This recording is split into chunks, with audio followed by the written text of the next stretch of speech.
untuk bahan bangunan. Jadi ada beberapa produk, di sana ada aspal polimer, aspal emulsi, kemudian ada cold mix, ada waterproofing, kemudian ada cat aspal yang diproduksi di Jawa Tengah.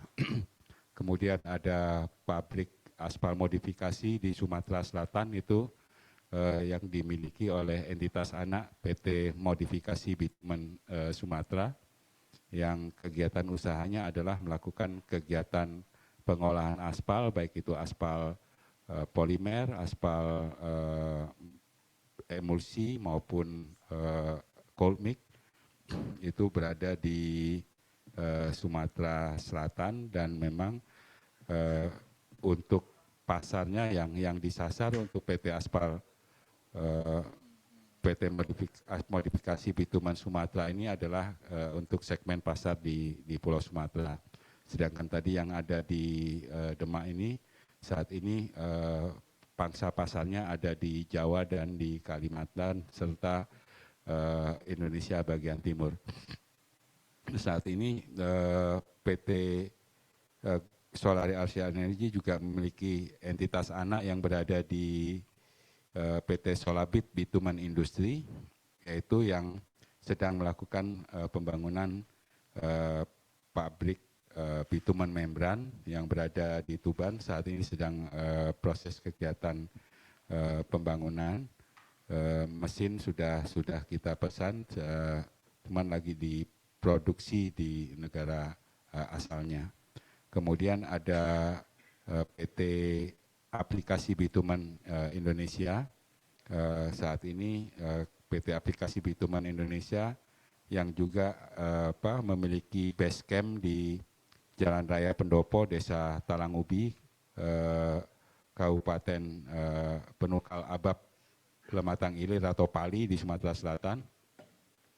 Jadi PT Aplikasi Bitumen Indonesia ini saat ini sedang melaksanakan kegiatan pembangunan jalan proyek-proyek di Sumatera Selatan sehingga membangun workshop di sana. Next ya.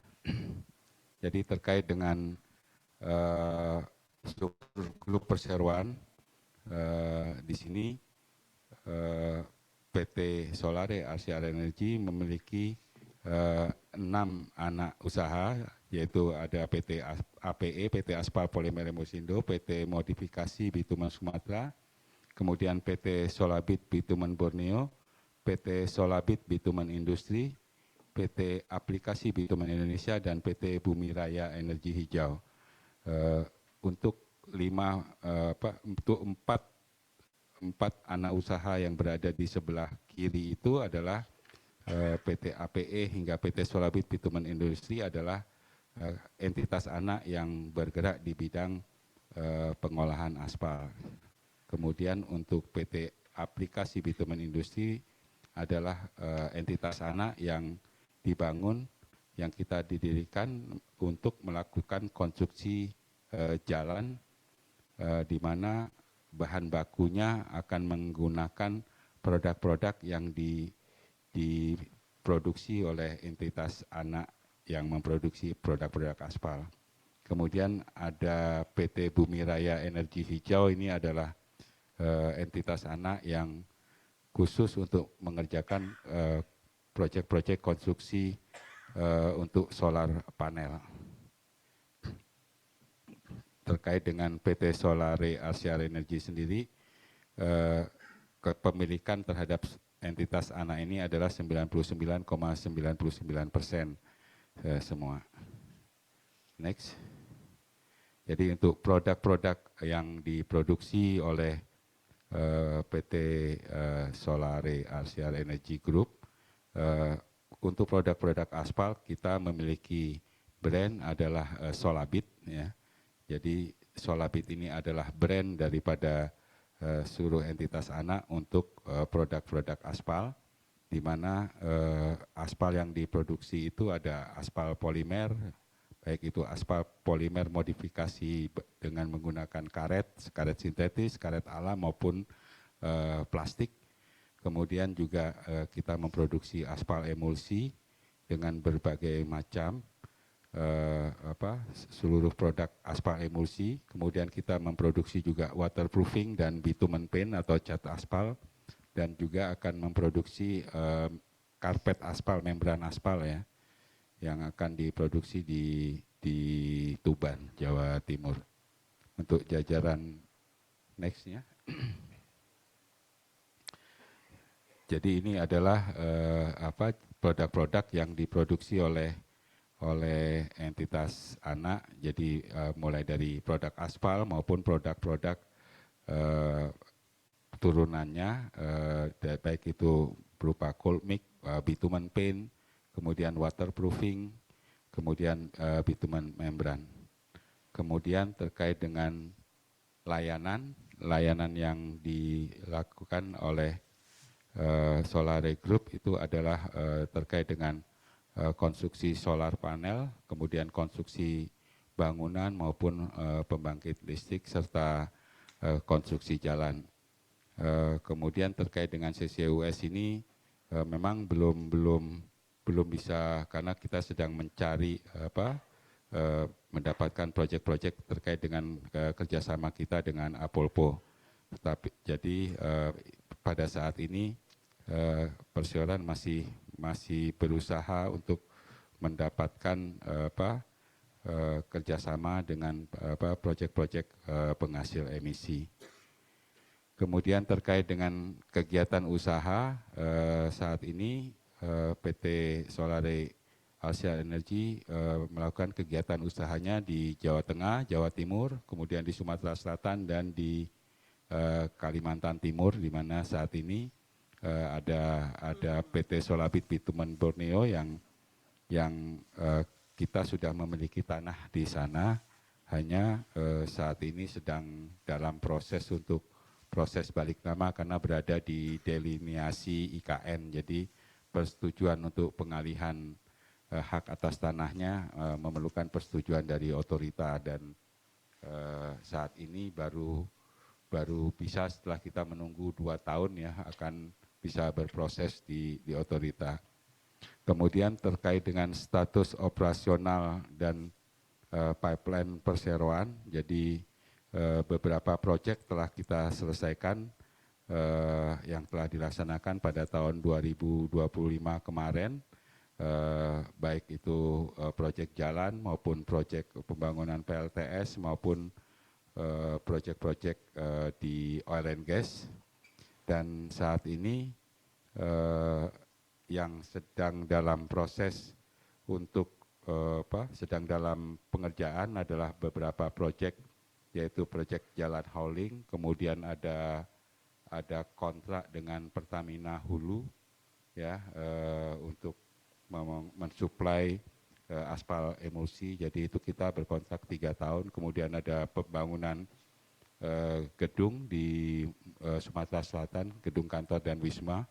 Kemudian ada jalan hauling, kita mengerjakan jalan hauling untuk Cipsil itu di Sumatera Selatan, di Muara Enim dan di Gunung Megang. Kemudian terkait dengan kontrak-kontrak suplai aspal maupun emulsi yang diproduksi oleh PT APE di Demak maupun di MBS, itu kita tetap melakukan produksi dan suplai ke kontraktor-kontraktor, baik itu untuk jalan nasional maupun jalan tol. Kemudian terkait dengan pipeline, jadi target kita sedang baik itu sedang proses tender maupun sedang proses tender untuk mengejar beberapa proyek. Itu adalah untuk kegiatan EPC di sektor oil and gas, itu yang dilakukan oleh PT Solare.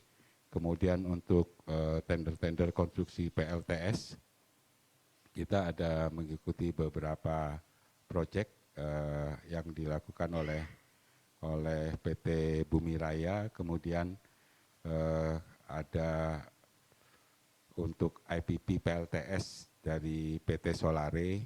Jadi PT Solare sendiri sudah terdaftar dia sebagai DPT dalam DPT untuk di PLN. Jadi kita memang bekerja sama dengan salah satu perusahaan di Singapura itu memang mengejar untuk tender-tender IPP di PLN untuk PLTS. Kemudian ada beberapa proyek untuk pembangunan coal hauling road, jalan hauling di Sumatera maupun di Kalimantan yang sedang kita ikuti untuk proses lelangnya. Jadi terkait dengan pipeline dan strategi pertumbuhannya, dari perseroan sendiri mengejar kepada 3 pilar pertumbuhan, yaitu adalah dari sisi konstruksi, baik itu konstruksi dari sisi oil and gas dan jalan hauling, itu karena juga perseroan pada tahun kemarin melakukan kerjasama juga dengan perusahaan dari Afrika Selatan, Polyroad, di mana produk Polyroad ini adalah produk nanopolimer yang digunakan sebagai bahan untuk pekerjaan stabilisasi tanah. Jadi Polyroad dan Solare bekerja sama untuk memproduksi produk-produk Polyroad di Indonesia, di mana kita memiliki fasilitas produksi tersebut baik di Demak maupun di Sumatera Selatan untuk memproduksi bahan untuk melakukan pekerjaan stabilisasi tanah. Jadi untuk kegiatan konstruksi jalan itu adalah merupakan salah satu pilar yang untuk melaksanakan strategi pertumbuhan di tahun 2026. Kemudian terkait dengan produk pilar dari produk aspal dan industrial grade, jadi kita berusaha untuk memperluas penjualan untuk aspal emulsi, kemudian untuk PMB, untuk cold mix dan bitumen paint. Jadi penetrasi pasar terhadap produk-produk yang diproduksi oleh kedua pabrik ini, kita akan melakukan ekspansi untuk penjualan ya. Jadi dari saat ini memang kita sudah memiliki beberapa customer tetap, baik itu untuk penjualan retail maupun untuk kontrak, dan kita juga mendapatkan maklun untuk beberapa produk dari beberapa industri besar untuk memproduksi barang mereka. Kemudian dari sisi renewable energy dan industrial EPC, jadi perseroan saat ini mencoba fokus untuk melakukan kegiatan mencari penetrasi untuk mengikuti proyek-proyek untuk EPC PLTS yang saat ini juga oleh pemerintah sedang digiatkan untuk konstruksi PLTS, baik itu dari sisi EPC maupun dari sisi sebagai IPP untuk investasi. Jadi untuk investasi itu rencananya yang akan bergerak, akan maju itu adalah dari PT Solare Asia Energy, dari holding. Kemudian kalau untuk dari sisi EPC-nya untuk solar pembangkit listrik tenaga surya ini dari PT Bumi Raya Energi Hijau yang akan maju melaksanakan kegiatan-kegiatan tersebut. Saat ini ada beberapa proyek yang sedang berjalan, jadi ada pembangunan kantor maupun beberapa proyek jalan hauling, kemudian ada kontrak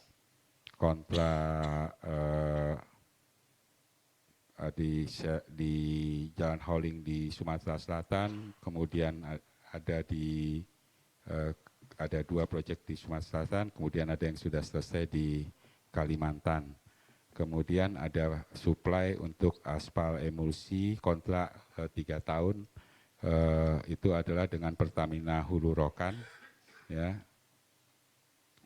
yang sudah berkontrak itu sejak tahun kemarin. Kita melakukan kontrak 3 tahun dengan Pertamina Hulu Rokan. Baik, ya, kira-kira seperti ini terkait dengan kondisi terkini maupun proyeksi-proyeksi ke depan. Mungkin untuk selanjutnya bisa Pak Liswandi bisa melanjutkan terkait dengan ikhtisar data-data keuangan maupun proyeksi dari keuangannya. Baik, Pak. Terima kasih. Saya melanjutkan mengenai ikhtisar data keuangan. Bisa slide-nya tolong. Penjualan kita dari 2025 adalah 333 miliar. Itu meningkat kurang lebih dari tahun 2024 119 dan 2023 83 miliar. Sementara untuk Q1 75 dibanding dengan 31 Maret 2025 14,94. Saya lanjut kepada laba bruto. Laba bruto tahunan 75,74 dibanding dengan 2024 38,22 miliar dan 2023 27,30 miliar. Sementara untuk Q1 2026 18,94 miliar, naik dari 31 Maret 2025 5,79 miliar.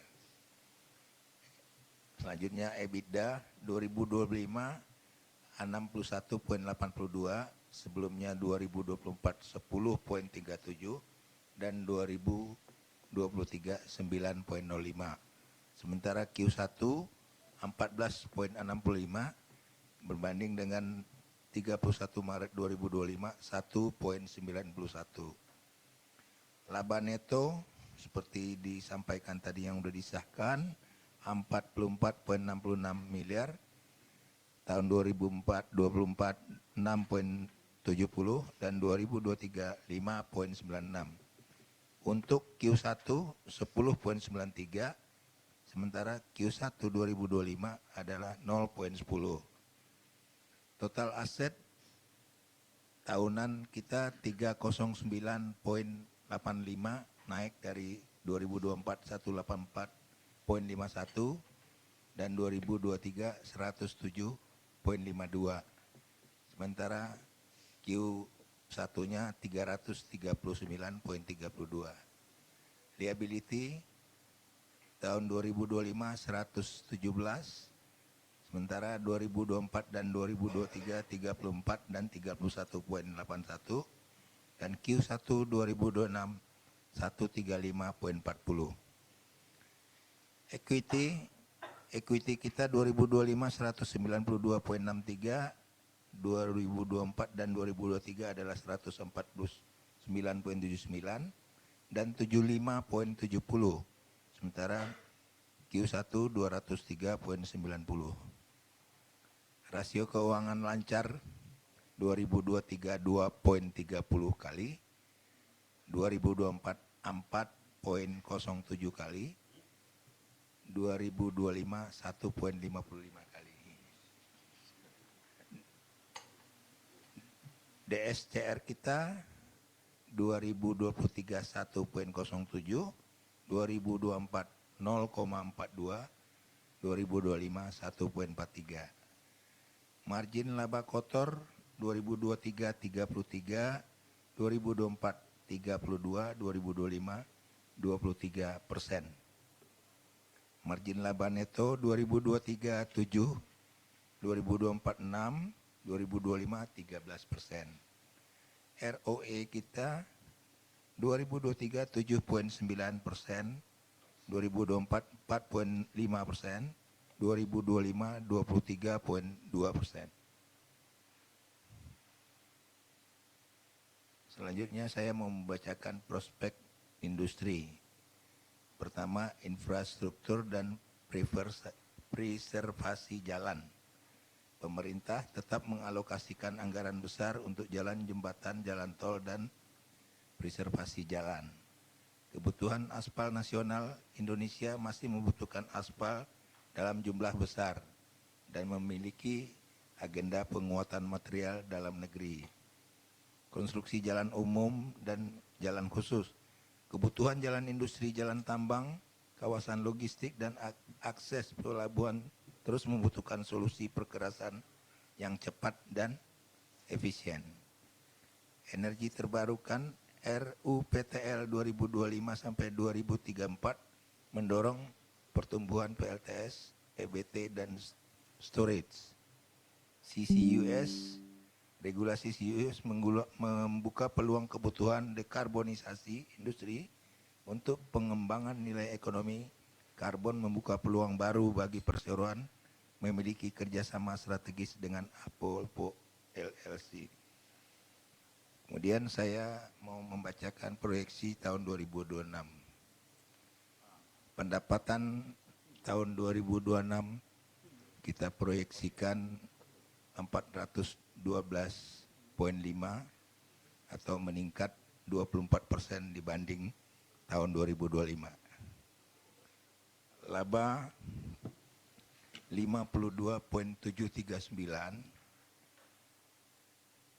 meningkat 18% dari tahun 2025. Jumlah aset 351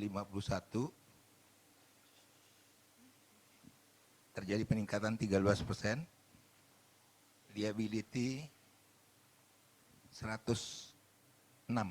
Ini turun dari jika dibandingkan dengan tahun 2025, turun 10%. Ekuitas meningkat 245 miliar, ini naik 27% dibanding tahun sebelumnya. Demikian mungkin yang saya bisa sampaikan. Saya kembaliin ke Pak. Baik, terima kasih. Saya pikir untuk paparan public expose mungkin bisa kita tindak lanjuti dengan mungkin ada Q&A jika ada pertanyaan kepada direksi. Terima kasih. Oke, baik. Terima kasih banyak Bapak untuk paparannya. Baiklah, Bapak Ibu sekalian, para stakeholder, investor, dan tentunya juga rekan-rekan media. Tadi kita sudah bersama-sama mendengarkan paparan ya yang disampaikan. Dan kita saat ini akan membuka sesi tanya jawab untuk Bapak Ibu yang hadir secara langsung maupun secara virtual. Yang ingin bertanya kami berikan kesempatan ya. Untuk sesi pertama ini saya akan buka untuk 3 penanya dulu ya. Kami persilakan Bapak Ibu yang ingin bertanya, bisa langsung saja sebutkan nama lalu pertanyaannya. Mungkin yang secara virtual juga boleh ya. Jika ada yang ingin ditanyakan kami persilahkan.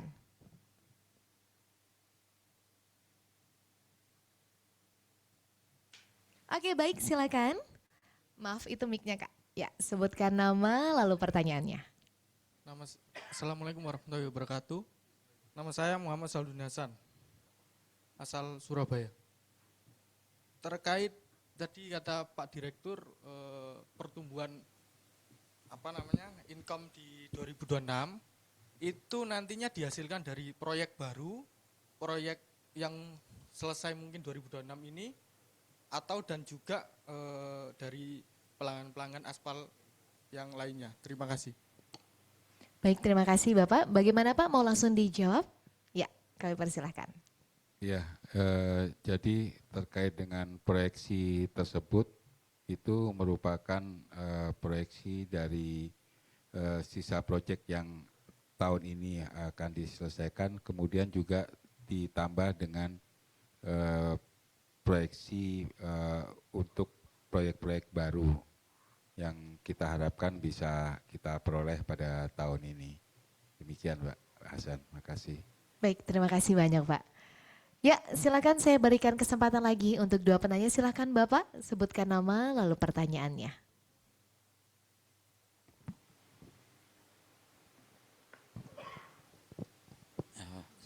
Terima kasih. Terima kasih atas kesempatan.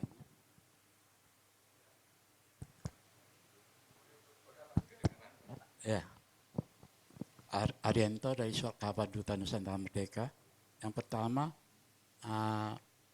tentang capek tahun ini dianggarkan berapa ya, dan sumber dana dari mana, dan digunakan untuk apa. Itu yang pertama. Yang kedua, kinerja solar pada tahun 2025 menunjukkan lonjakan pendapatan hampir 3 kali lipat ya. Nah, faktor apa yang paling dominan yang mendorong pertumbuhan tersebut? Gitu. Ya, duanya cukup. Terima kasih. Ya, baik, terima kasih. Silakan Bapak. Ya, mungkin dijawab.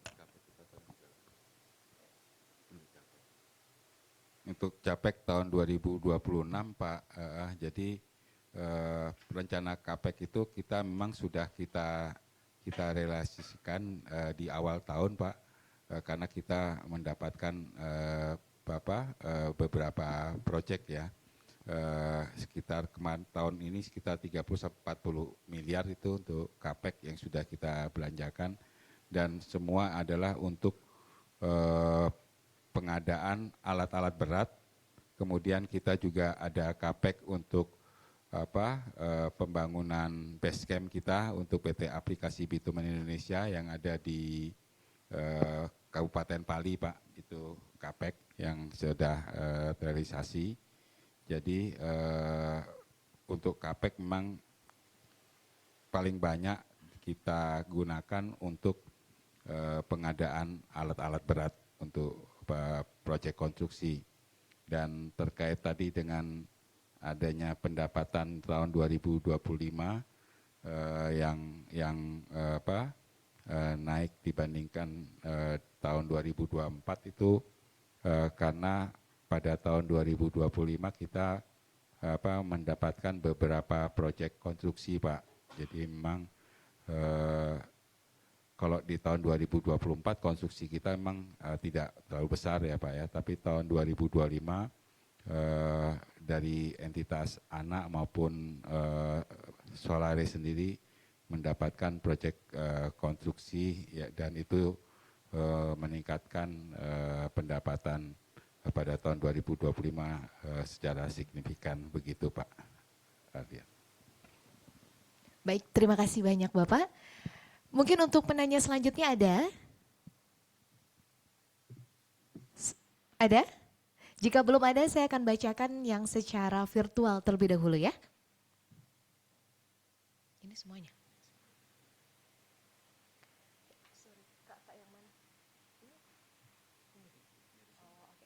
Baik, Bapak izin saya membacakan dari yang secara virtual ya. Ini Daniel ya.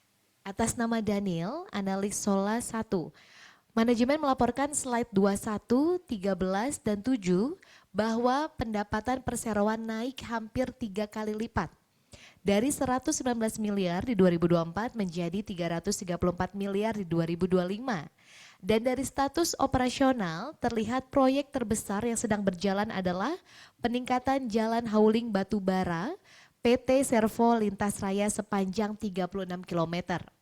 Di tengah tekanan kebijakan transisi energi, pemerintah yang mendorong pengurangan ketergantungan pada batubara serta ketidakpastian perpanjangan izin tambang pasca perubahan regulasi SDM.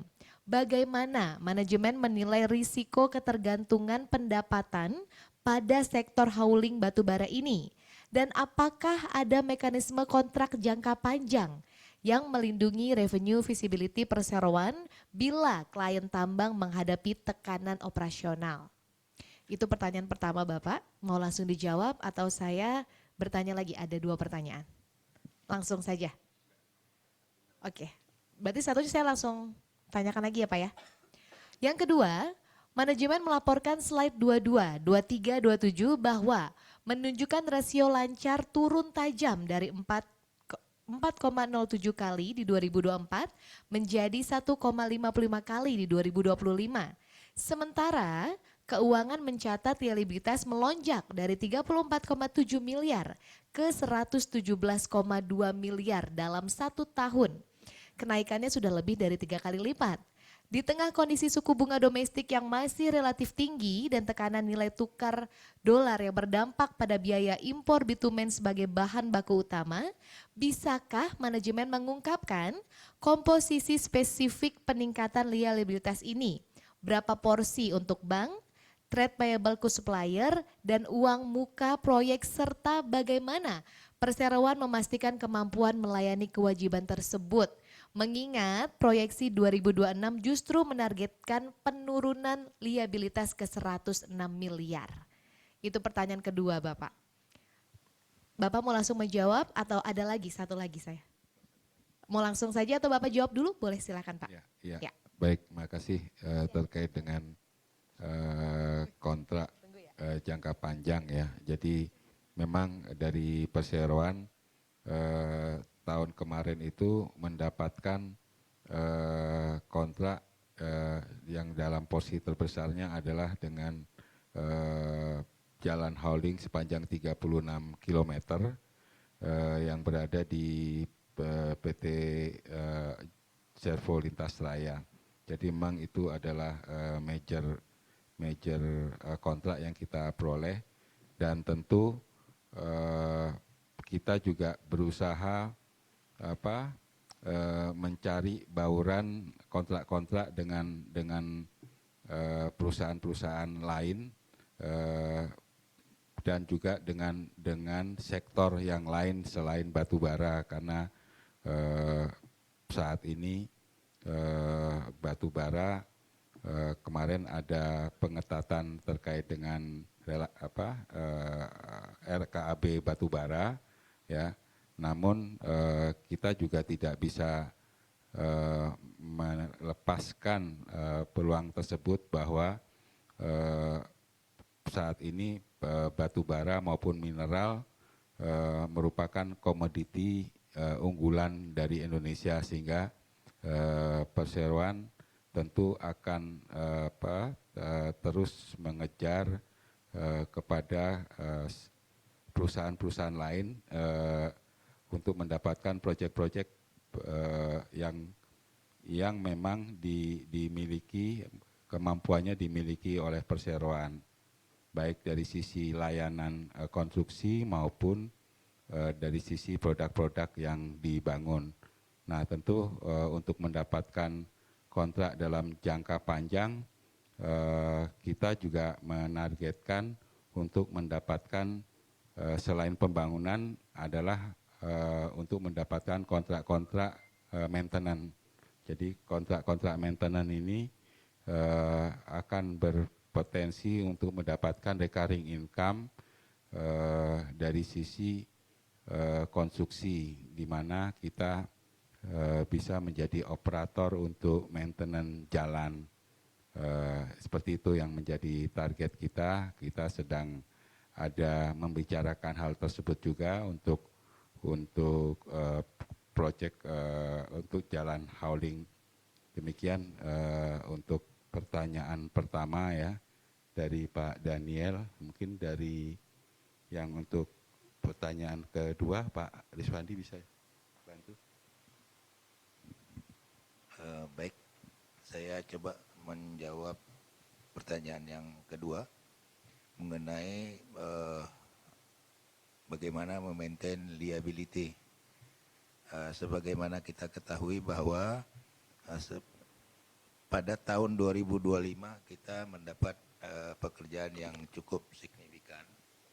Jadi itu juga sejalan dengan peningkatan liability, karena di samping vendor kita juga ada penambahan capex. Artinya liability kita digunakan kepada hal yang cukup cepat membawa return. Kami berkeyakinan ketika proyek ini dapat kita selesaikan tahun ini, liability akan turun seperti yang kita proyeksikan menjadi 106. Mungkin begitu, Bu. Baik, terima kasih banyak Bapak. Saya mungkin melanjutkan satu pertanyaan lagi ya dari Pak Daniel ya. Oke, pertanyaan selanjutnya, manajemen melaporkan slide 11, 25, dan 29 bahwa menyebutkan layanan carbon capture, utilization, and storage melalui kerjasama strategis dengan Apolpo LLC dari Amerika Serikat sebagai salah satu peluang bisnis perseroan. Bersamaan dengan momentum regulasi CCUS yang sedang disusun pemerintah.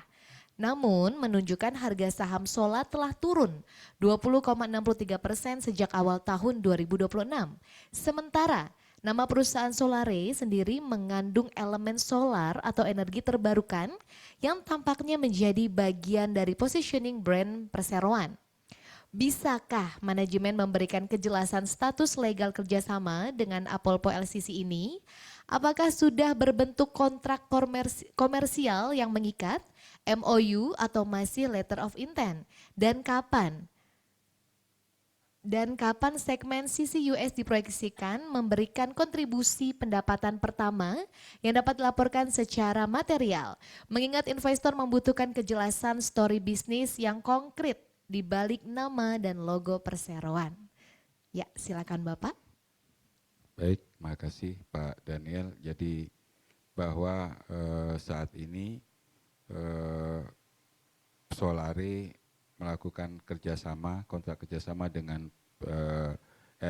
dengan Apolpo itu adalah untuk sebagai pengembang. Jadi tidak ada bahwa kerjasama ini bukan untuk menjual teknologi, ya, tetapi mencari mengembangkan proyek-proyek yang dimana yang akan dicari saat ini adalah industri-industri penghasil emisi yang mau bekerja sama dengan pihak Apolpo maupun Solare dalam melakukan kegiatan carbon capture tersebut. Tapi tentu kerjasama itu yang sekarang sedang kita coba jajaki dengan beberapa industri penghasil emisi, baik itu industri semen atau pembangkit listrik tenaga uap. Jadi seperti itu terkait dengan kegiatan CCUS, terkait dengan kapan bahwa ini akan bisa terrealisasi. Tentu kita terus mengejar untuk menangkap peluang tersebut untuk bekerja sama dengan industri-industri tersebut. Jadi kita harapkan dalam waktu tahun depan itu kita sudah bisa mendapatkan kontrak atau kerjasama dengan industri-industri penghasil emisi tersebut. Kemudian terkait dengan nama dari Solare, memang makanya kita saat ini mencoba mengembangkan kegiatan untuk IPP dalam sektor PLTS maupun sebagai konstruksi, perusahaan konstruksi dalam jasa konstruksi pembangunan pembangkit listrik tenaga surya. Seperti itu kira-kira kegiatan pengembangannya. Oke, baik. Terima kasih banyak Bapak untuk penjelasannya. Baiklah Bapak Ibu, mungkin saya masih beri kesempatan satu penanya lagi terakhir. Jika ada yang masih ingin bertanya, kami persilahkan. Sudah? Sudah tidak ada ya? Oke baik, kalau begitu dengan berakhirnya sesi pertanyaan yang barusan disampaikan oleh Pak Daniel, berakhir juga rangkaian acara paparan publik PT Solare RCR Energy pada hari ini. Sebelumnya saya mengucapkan terima kasih sekali lagi untuk Bapak Ibu semuanya, untuk para stakeholder tentunya, untuk para investor dan juga rekan-rekan media semuanya. Saya mengucapkan terima kasih untuk kebersamaannya. Dan saya Bella Edarwan pamit undur diri. Mohon maaf apabila ada suatu hal yang kurang berkenan ya di hati Bapak Ibu semuanya. Terima kasih sekali lagi. Selamat sore dan sampai jumpa di event-event perseroan mendatang. Wassalamualaikum warahmatullahi wabarakatuh.